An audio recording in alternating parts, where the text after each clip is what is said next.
Hi everyone, happy start of the Love in the Night readathon. It is Monday the 6th of October. I've just gotten home from work. It was the first day back of term. This lighting's weird, I'm literally standing under a spotlight. So on my way home I quickly did a grocery shop because I needed things like Finish for the dishwasher and some things for little snacky boxes for work. And I also needed to stock up on crushed tomatoes so that I can make my lentil bolognese again over the weekend because it's delicious and I'm about to use up the last of it that I had frozen tonight. I'm going to put this away. I'm probably going to have a shower and get changed, and then we are starting with the first book, Demon Hunter by Louisa Masters. I'm very excited to get into it. I picked it up at Rare over the weekend. I'm excited because that means I conclude another Louisa Masters series, this time a duology. And then after that I've got to do some laundry because I haven't done laundry since I got back yesterday because I sat on the couch, and then by the time I realised I should do it, it was 8 o'clock at night and I went, no. Also, if you haven't taken time to fill in my 25-26 channel survey, I will leave it linked down below for you if you want to give some feedback on the channel or have some input into what may potentially be on the schedule for next year. Happy to have anyone's feedback, feel free to add it. Yeah, now I'm going to do the chores.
Hi friends, so I actually finished reading Demon Hunter like 90 minutes ago and now I really need to go to bed, so I don't know why I didn't talk about the book as soon as I finished.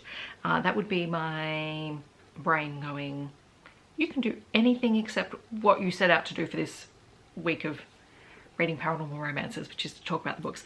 So Demon Hunter is the second book in the collective by Louisa Masters. I was immersive reading this, so I was listening to the audiobook while reading and annotating the book. The audio narrator I think was Greg Bordeaux. If not, I'll correct it down here. And in this book we're following Dylan and Matt. Matt is the Demon Hunter, and this series is collected to the Ghostly Guardians series, so you have to read that one. Well, it's best you read that one before you dive into the series because we meet a whole lot of the side characters in those books. Matt is a demon hunter. The first chapter is him and his boyfriend Dylan, who is also one of his best friends. They haven't really told any of their close friends that they're dating yet. They've just kind of been in this little bubble for lots of different reasons, including the fact that Dylan is very, very anxious about losing people from events that have happened prior to the book series. Anyway, so the first chapter is from Matt's perspective and then we jump into Dylan's, and Dylan is a computer hacker working for the collective.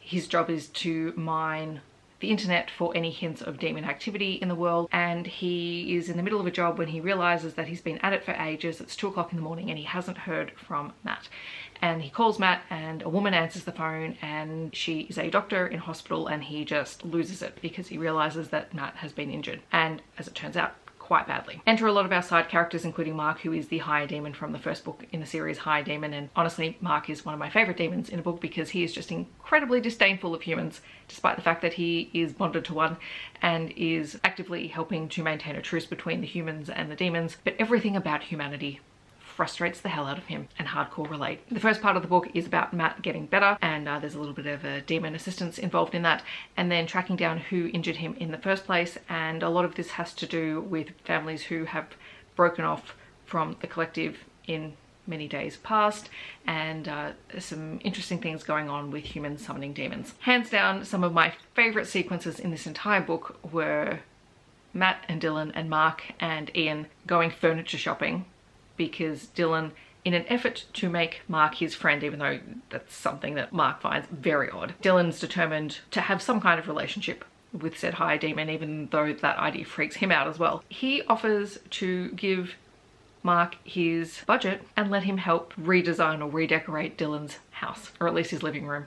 And it's hilarious. So I love this. It's very easy to read. Louisa Masters has a great writing style. The characters are great. It's fun, queer, paranormal romance. It doesn't take itself too seriously. There's a lot of really great banter. And this was a great way to kick off the reading vlog. This can tick off demons, ghosts. It's a queer title. What did I have it down for? I can't even remember. All right, what did I have it down for? Queer story and an ebook. I didn't read it as an ebook. I did read it as an audiobook though. So I can swap that out and tick off that one. I will be back tomorrow with more books. I'm going to read The Tenant by Katrina Jackson tomorrow. That's the plan. It is Tuesday night. I have just finished reading The Tenant by Katrina Jackson, which was our group book pick for the readathon. It was okay. Like I enjoyed it.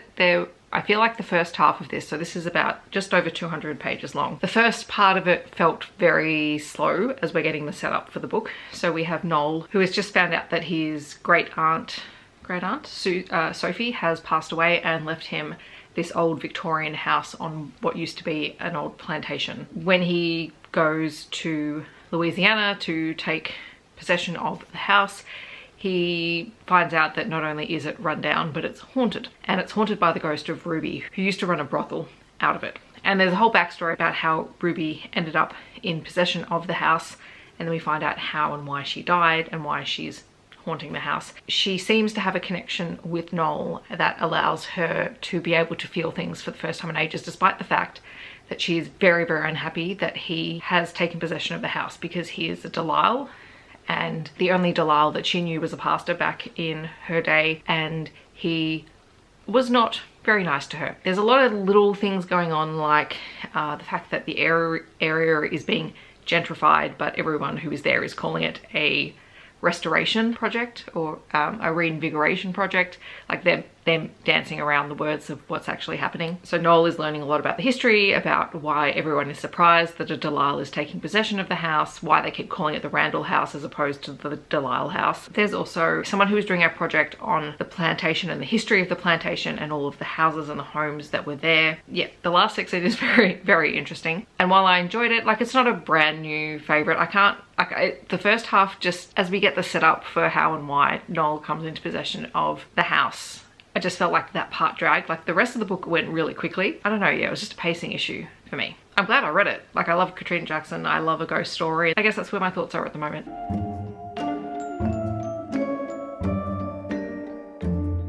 Hello lovely friends, happy Wednesday. I have just finished reading Crumbs by Danie Stirling.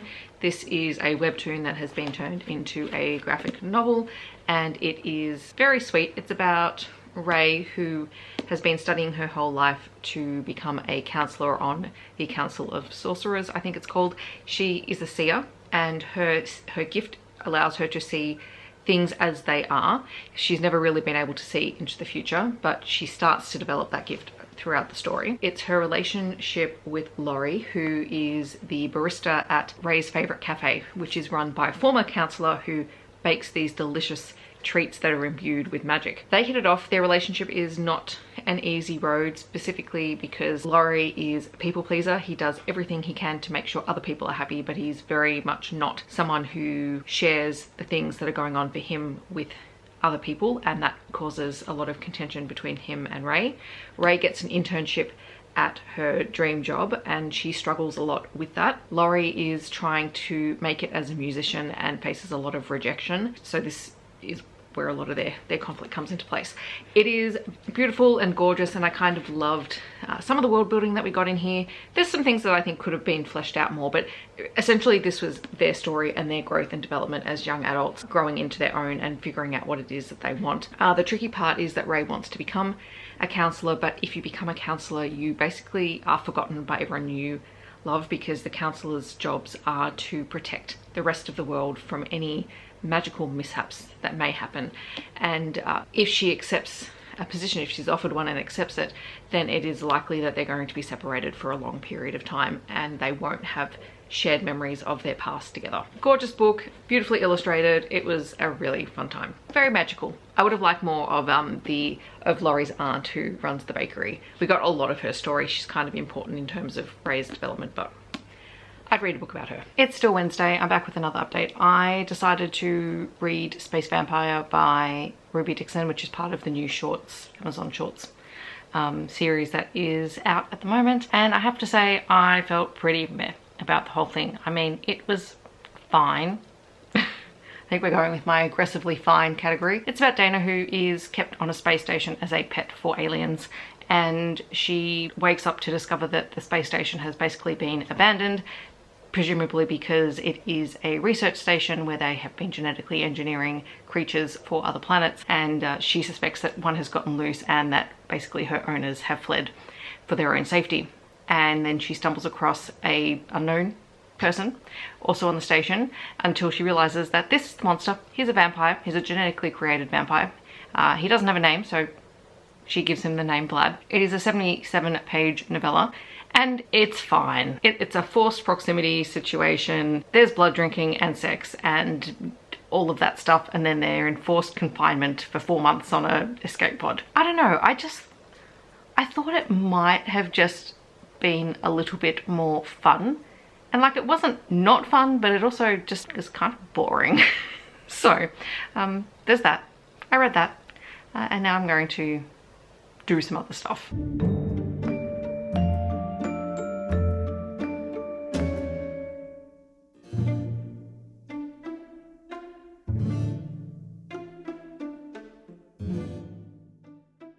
Prepping lunch for tomorrow. Oh, I've got to clean my stove. Anyway, do that in a minute. Snack box for lunch tomorrow. I'll put some crackers in.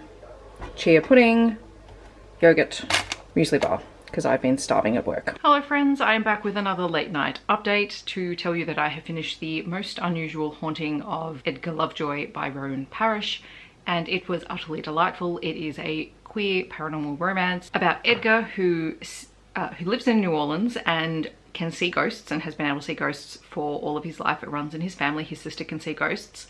His brother, he believes, can see ghosts, and his mother before them, as well as many other members of their predecessors in their family. This is not a good experience for Edgar. He doesn't see pleasant ghosts. He sees ghosts as they are when they died, and it is terrifying for him, and he hates it. He has a lot of anxiety around it, and basically he doesn't live his life because he is terrified that if he goes out anywhere, he is going to run into a ghost. At the very beginning of the book, he has ventured out for an evening watching a burlesque show with some friends. They're surprised that he turned up, but he goes and he meets Jamie, who is trans non-binary, and they are performing. And they manage to have this interaction before Jamie goes on stage, and they are incredible.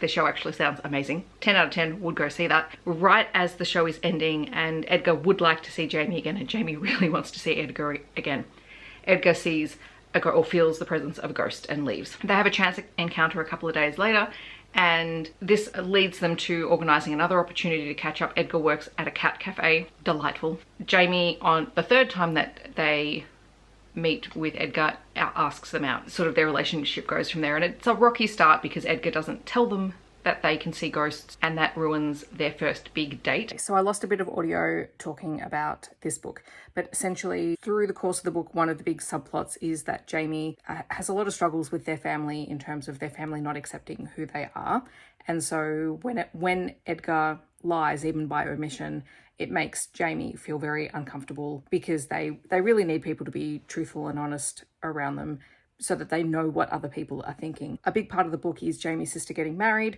and Jamie's mother works in politics and is trying to rope Jamie into being part of the wedding, but doing it in a way that is intentionally referring to them as their former identity and trying to make them more feminine, even though that's not how they identify anymore. The sister is involved in some of this, but she begins to recognize that she needs to stop it and that it is deeply affecting her relationship with Jamie. And so there is a little bit of a resolution between Jamie and the sister in the book, but there is also some really great scenes where Jamie stands up to their parents and just goes, no, this is not happening anymore. And if you want me in your life, you're going to have to do better. And until that point happens, I'm out. And I really love the resolution of Edgar. Well, the start of kind of this resolution that we get towards Edgar being able to accept that he can see ghosts and how he can connect with them, because these are not ghosts that are going to talk to you, but they have a presence, and Edgar has never really been able to feel comfortable enough to try and understand what it is that he's seeing, because one of his very first, actually no, I think it was his first ghost sighting, was the ghost of his best friend who drowned in front of him. So he is obviously scarred from that experience. Delightful book, wonderful found family. Edgar's family are fantastic. His sister Ali is very heavily pregnant at the start of the book and has her first baby during the course of the book. Their youngest brother Poe, who they haven't seen for 6 years, comes back because of the birth of the baby, and that storyline was really cool. I would love a book about Poe. Poe, I think, is just such an interesting character. One of my favorite scenes in the entire book is Poe walking into Edgar's workplace at the cat cafe and walking out with 3 fluffy white kittens tucked into his coat pocket that he has adopted, but they love him and he loves them, so it's all good. Great book, highly recommend. Hello friends, happy Friday. It's Friday afternoon. I'm exhausted. I started the week exhausted. I'm ending it exhausted. What else is new? I'm going to go out and grab some dinner. I'm going to go probably get some takeaway tonight. And I have to quickly duck over to one of the supermarkets and grab some things, hopefully to maybe do some baking over the weekend. I'm having a weird week. I'm having one of those weeks where the part of me that knows what I need to do in order to make this week better is just at war with the fact that I'm going to be the one who has to put in all of the effort this week. This week I felt a huge disconnect pretty much with everything. Like, I'm still reading, I'm still doing all that stuff, but I feel a huge disconnect. I've not been able to get involved in any community stuff because I'm 10 to 24 hours behind on any conversation, and I hate that. I hate it normally, but this week, because I'm already in that weird state, I don't even have the energy to chase it up. Tonight I'm going to chill. I'm going to read, hopefully get myself up and present at the live show for the Tenant tomorrow for me, and then just take it easy and just, I have not been anywhere. I've not been in Discords, I've not been in chats, I've not been anywhere. It's just been one of those weeks. But hopefully the weekend and just having some downtime, because also work has just been, like, my workload has doubled this week with something that was supposed to kind of take some of the pressure off. It's actually just added pressure. So yeah, I need to not when I get back. I am going to be starting Under the Lupine Moon by A. Knightley. I'm hoping it's good. I'm very excited to try it, but I guess we'll see, because this mood is not always great for reading, but we'll see. I am back with dinner. It is a grilled chicken burger from a place just down the street and a Coke Zero, and I'm gonna eat. So comfort food all around.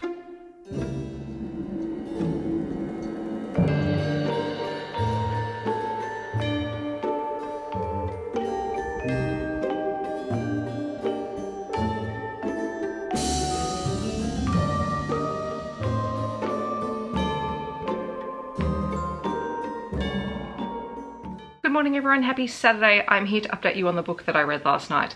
I'm also about to have breakfast, which this was supposed to be for part of my lunch yesterday. Didn't have time to eat it because why would I have time to eat anything? But now it's okay because it means I have breakfast already organised for this morning. I've already been out to the supermarket to grab some food for lunch today. I just wanted some fresh rolls and tomatoes. The sun is doing what the sun wants at the moment. I'm not getting up to change anything. And I've also been to the bakery, so you should have seen some beautiful danishes that I picked up. They didn't have the thing that I wanted. They do a beautiful lemon curd cream bun. They didn't have it this morning, so instead I grabbed, there was a chocolate orange Danish, which is the round one, and then the strawberry Danish, which I'll snack on over the next 2 days because it will take me 2 days to eat both of those. So yesterday I read Under the Lupine Moon by A. Knightley, and I really enjoyed this book. Like, I know yesterday I was talking a little bit about just being very disconnected and just in my head, and I still am.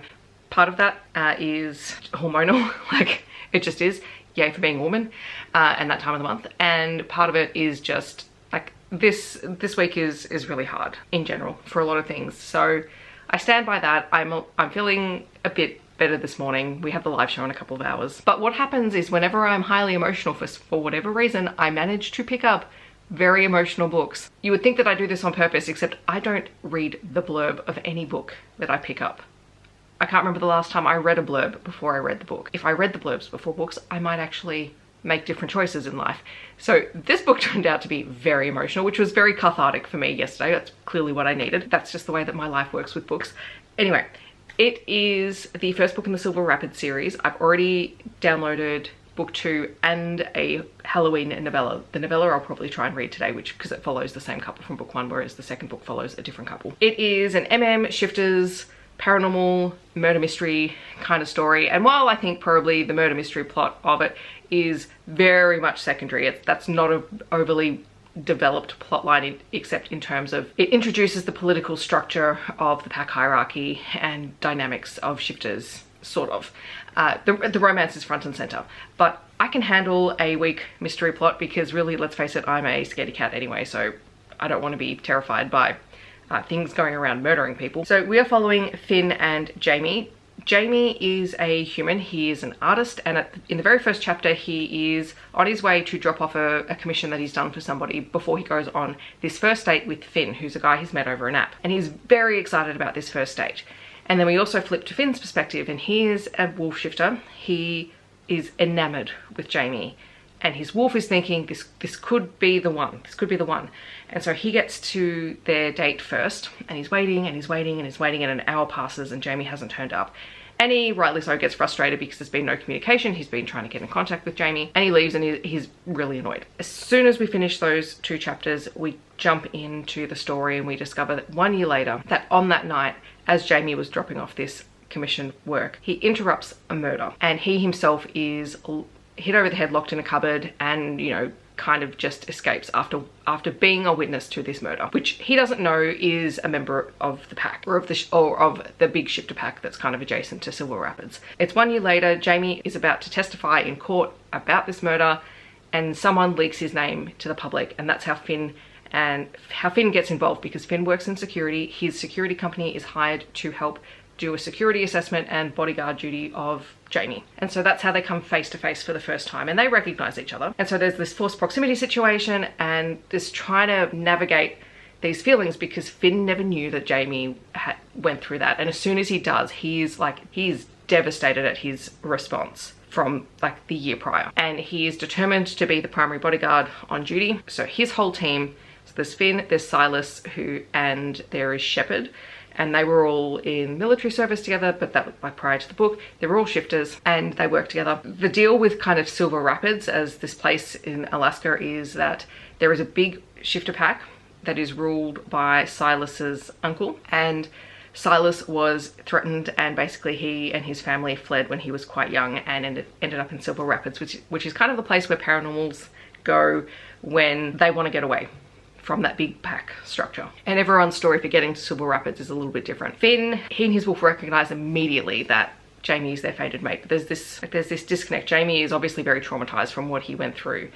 He also has his older brother, who was previously very overbearing but has since withdrawn, and Jamie doesn't understand why his brother wants nothing to do with him. He thinks it's because he's broken, and he's demanded so much of his brother's time since he was attacked. I could go into all the details of this book. I really don't need to. This other pack that Silas was exiled from, they basically get involved, and as soon as they find out, hello son, they get involved as soon as they figure out Silas is involved, and that causes issues as well.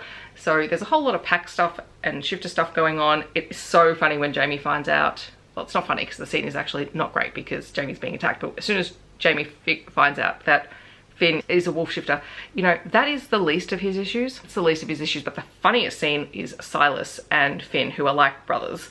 They're not actual brothers, but they're like brothers. When, because Silas is a full wolf and Finn, I think, is half. I think that was the dynamic. And so he wasn't necessarily raised fully within pack structure, so he doesn't always know all the details of what it means to be part of a pack. And they have a sex talk, which is highly hilarious because it's all about nodding and what happens when you mate and whatever. And Finn and Silas are both mortified that they're having this conversation in a van outside Jamie's house. Like, it is laugh out loud funny, this conversation. Anyway, so there's all of that in the story. I really enjoyed it. I had a great time. Like, I'm really excited to continue the series because it was great. And also the cover is beautiful. Like all of the covers and the artwork that A. Knightley has obviously commissioned for this series is beautiful. And they have a ghost story, a ghost love story coming out at the end of October, which I'm definitely going to be reading. And speaking of the ghost book, because at the end of this book I was reading the author's notes and A. Knightley was talking about the fact that they, through the course of writing this book, they were diagnosed with MS. You know, this book was kind of, you know, something that helped them as they were getting through their diagnosis period. The ghost book will have MS in it, so that's another reason why I'm very intrigued to pick it up. Time to eat breakfast and do some chores before the live show.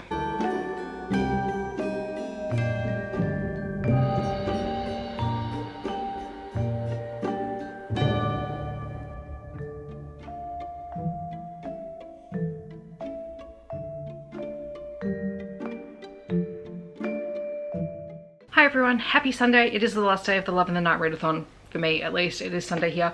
I didn't update you very much at all yesterday because I unexpectedly went and stayed at my parents' place last night. Mum and I went to the Finders Keepers market this morning, so we just decided it was easy for me to stay at their place and go in together in the morning. I did do some reading last night, so I'll update you in a minute, but I thought I would show you what I picked up at the market. I was very contained this time because, you know, I had rare last weekend. And so I got some chocolate. This is smooth caramel wattle seed and caramel toffee. I totally misread this and didn't realize that it meant that the whole thing is caramel, which is a little bit sweet for me, but this is delicious. It is by Loco for Cocoa, who are a Melbourne-based woman-owned Aboriginal chocolate company.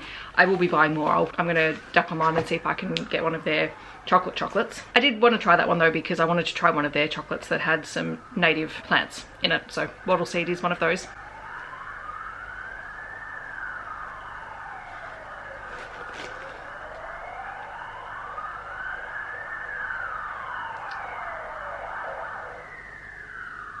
The benefits of living between a hospital and a police station is that regardless of what you think, you will constantly get sirens.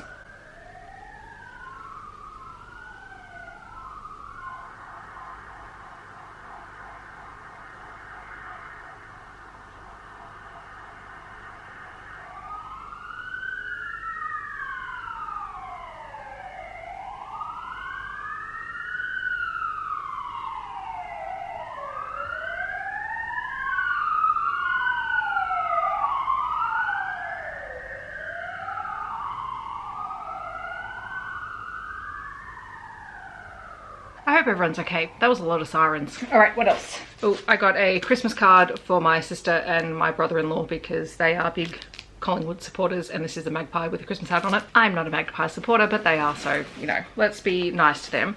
I got this Seek and Spot colouring mat. So it's one of those silicone colouring in mats that comes with textures that can be rubbed off of them from Miller as a gift. Apologies if the camera angle changed, the battery died. I did grab lots of flyers and business cards of people that I want to go back and check out at another point when I am less broke after spending money at so many things. So this mat was from Nourish by Nature. They also do bath crayons. This was My Lovely Pets. This card company is The Nonsense Maker. I've bought cards from them pretty much every year I go to the market, and they're there because I love them so much. I'm just dropping things, don't mind me. So I got a couple of their Christmas cards. So there's this one that says, "Have a very Merry Christmas." There is a kangaroo reindeer and a platypus and a Christmas bauble. Mum also got some tea towels from them, and they're awesome. Like, really cool illustrations. And then I got 2 pins from Oh Jessica, Oh Jessica. This is their card. I'm pretty sure, I think this was their Virgo pin. I tend to collect anything that is Virgo related, like this necklace has a Virgo kind of inspired design on it. And then this one, I couldn't help but get, I don't know if it's going to show, it's a little fairy penguin. We have a colony of fairy penguins, or little blue penguins, that live on the coast of Victoria, and I couldn't not get this one. So that was everything I bought. I think I have a little clip of some wind chimes that my aunt made that she gave to my mum, and I have since put in my garden.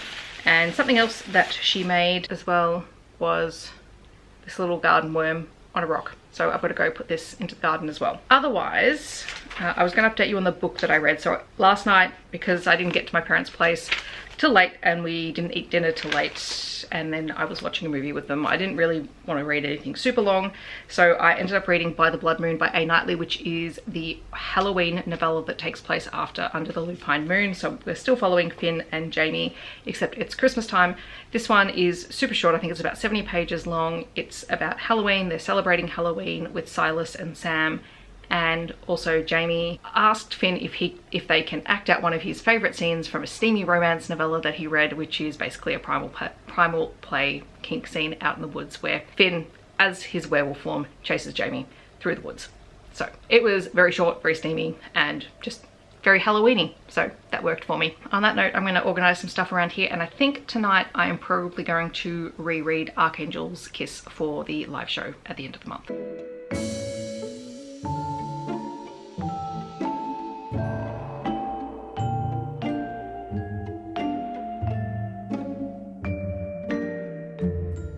Hi everyone, so I have finished reading Archangel's Kiss, or rereading it as it would be, because it is a reread. It's been a very long time since I've read it. It's funny coming back to these books because I think I said it when I reread the first book, is I know all of the plot points of this series, right? Like I've read it all, but because I started reading it so long ago, and because I've only been reading one book a year for a while now, like the actual timeline of when things happen, I've completely mixed it up in my head, and not in a way that it doesn't make sense in the story. It's just like the Liwan storyline, I mean, it really starts taking place in book one, which I knew, but they go there in book two. I remember that book two was Elena and Raphael in the refuge, and her learning more about her abilities and learning how to fly and going through training again now that she's got her wings because everything is off balance and that kind of stuff. You know, she's still not an equal. Like, she is intelligent and she is smart, but she's not an equal to the angels around her because she's a new angel. Obviously, high spoilers, but this book is over 10 years old, so that doesn't count as spoilers in my head. I knew that her big altercation with Michaela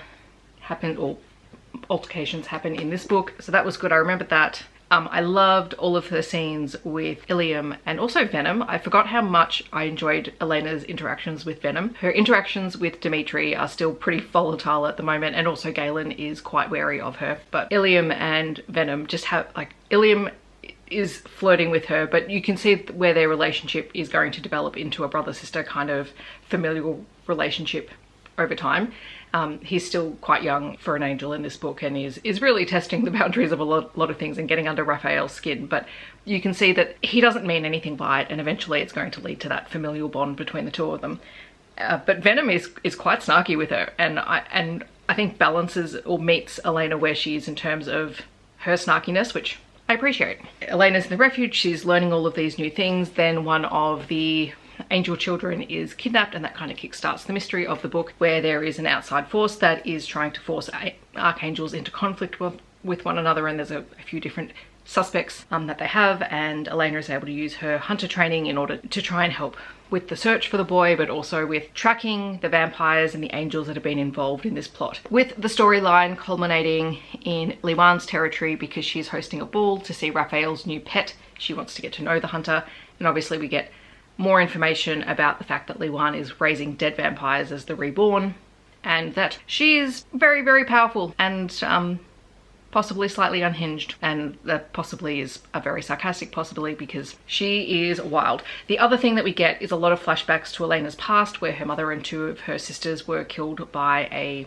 vampire, and she finds out that the vampire was there for her. That's a memory that she had suppressed, but obviously going through all this healing process has brought up these memories in her mind, and Liwan is doing a really great job of really digging the knife in.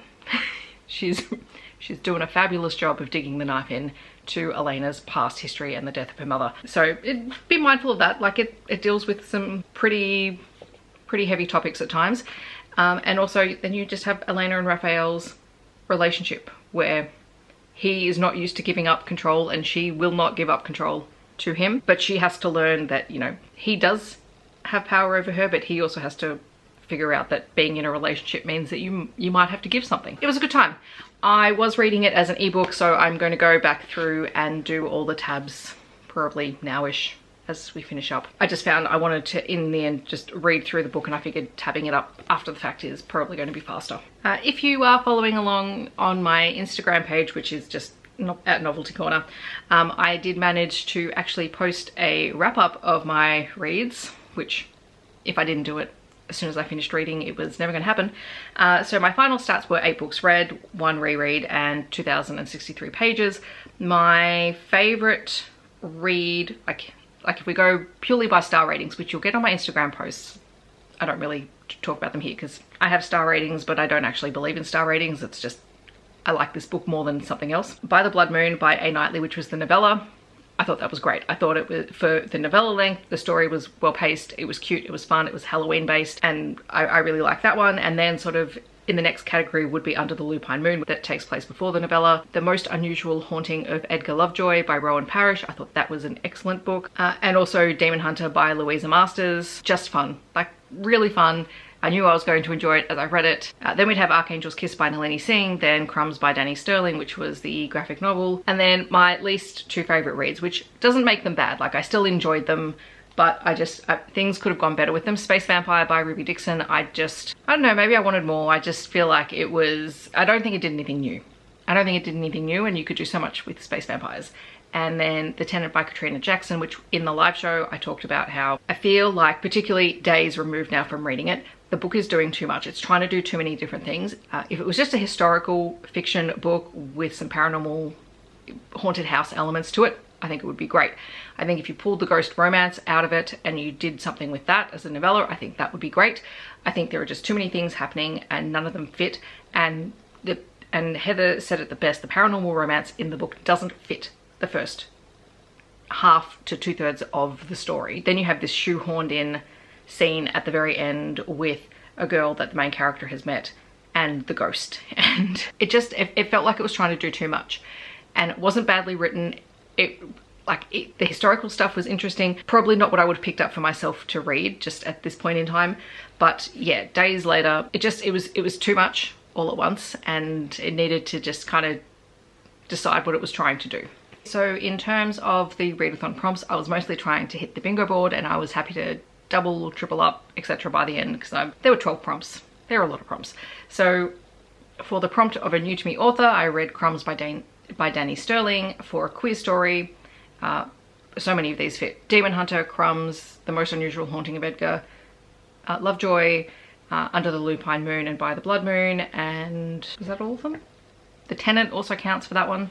So that was well and truly covered. The mongrel graphic novel was Crumbs by Danie Stirling. The starter series was Under the Lupine Moon by A. Knightley. The group book was Tenant. The Reader Mass Market, while I didn't actually physically read a mass market, Archangel's Kiss is also available in a mass market, so I'm counting that because you can get it as a mass market. I just don't have it. For an underrepresented author, Katrina Jackson as a BIPOC author, even Nalini Singh, I could technically probably also say Under the Lupine Moon because A. Knightley has MS, but the MS rep isn't in this book, it's in a future book. So if it had been that, I would have also included that one under that. Author of Colour, Katrina Jackson, Nalini Singh. To read an ebook, I read a lot of ebooks, but the one that I specifically put in this prompt was The Most Unusual Haunting of Edgar Lovejoy. The audiobook was Demon Hunter. I did immersion read that with the audio and the physical book. For a book with ghosts in the story, it was The Most Unusual Haunting of Edgar Lovejoy, but also Demon Hunters features a ghost as a side character. And disability or mental health rep, The Most Unusual Haunting of Edgar Lovejoy would fit that. I also managed to complete most of the prompts for the scavenger hunt. So I read a paranormal romance. I in fact read 8 of them, so I covered off on the main prompt for the readathon. For the Haunt Me challenge, there was Demon Hunter, The Tenant, The Haunting of Edgar Lovejoy, all featured ghosts. For Witching Hour, there was Crumbs. There are a lot of side characters in Under the Lupine Moon that would possibly fit under there because there are a lot of paranormal creatures, but I didn't necessarily count that for that. For Not Today, the A. Knightley books both featured Nodding. The Well That Sucked, Space Vampire, and Archangel's Kiss also have vampires in it. Winged and Wicked, I had Archangel's Kiss because angels. I didn't have anything for Trickster's Trait, so that's the only prompt that I haven't hit. And Primal Prey was By the Blood Moon and even Space Vampire. So all in all, I think I did fairly well with my 8 books for this readathon that have hit a number of prompts. My hair's doing weird things. That's because I'm still letting it dry. In the description, I will leave a link to all of the books as well as all of the hosts for the readathon, so you can go and check out their wrap-ups and their thoughts on the books that they've read. And if I remember, I will also put in a link to the live show if you missed it, so that you can go and check that out. It was on Shay's channel. I know earlier in the week I was a little bit down. Hormones are a wonderful thing. They completely throw your body out of whack and make you think and feel things. Now I am much better. So thank you for sticking with me through it. That's, you know, that's reality. It's real life and it's reality. But now I'm going to chill out before bed because I have to go back to work tomorrow. I don't want to go back to work tomorrow. But hopefully this vlog will be up by the middle of the week, so you'll have something to watch. In the comments, I'd love to know if you participated in the readathon. What were you reading? Even if it was just one book, feel free to share that down below. Otherwise, feel free to leave your favorite seasonal emoji to let me know that you're here. I hope that wherever you're in the world, you're staying safe and healthy, and I'll see you in my next video. Bye everyone.